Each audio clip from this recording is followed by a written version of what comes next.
நுவரெலியாவின் மர்ம மாளிகை முழு கதை.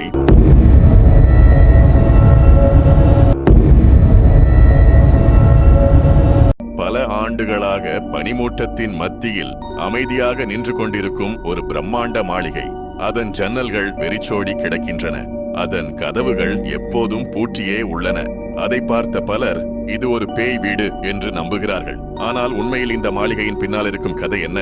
வணக்கம் நண்பர்களே.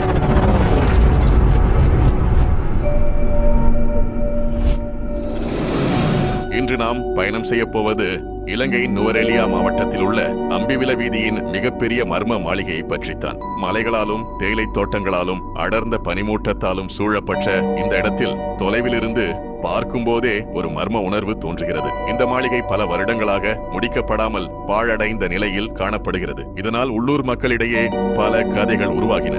இரவு நேரங்களில் விசித்திரமான சத்தங்கள் கேட்கும். அங்கு பேய்கள் நடமாடுகின்றன.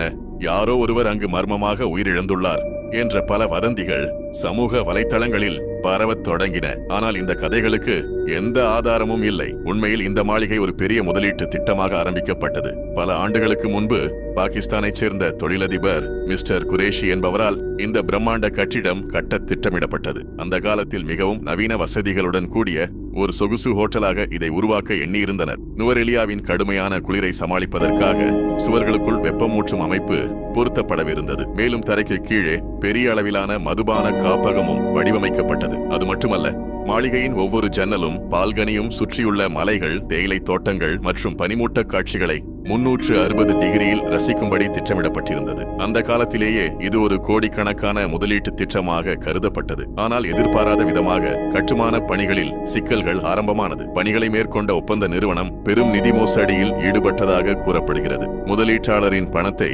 முறைகேடாக பயன்படுத்திய பின்னர் அவர்கள் பணியை பாதியிலேயே கைவிட்டு சென்றதாக தகவல்கள் தெரிவிக்கின்றன. இதன் பின்னர் நில உரிமை தொடர்பான சட்ட பிரச்சினைகளும் நீதிமன்ற வழக்குகளும் உருவானது. அதன் காரணமாக கட்டுமான பணிகள் முற்றிலும் நிறுத்தப்பட்டன. அதன் பிறகு இந்த மாளிகை மீண்டும் உயிர் பெறவில்லை. காலம் கடந்து செல்ல செல்ல இயற்கை இதை ஆக்கிரமிக்க தொடங்கியது. சுவர்களில் பாசிகள் வளர்ந்தன, ஜன்னல்கள் சேதமடைந்தன, மரங்களும் கொடிகளும் கட்டிடத்தை சூழ்ந்து கொண்டன. இதனால் இந்த மாளிகை இன்னும் மர்மமான தோற்றத்தை பெற்றது. ஆனால் முக்கியமான உண்மை ஒன்று உள்ளது. இந்த வீட்டில் யாரும் வசிக்கவில்லை. இங்கு யாரும் மர்மமாக உயிரிழந்ததாக உறுதியான தகவலும் இல்லை.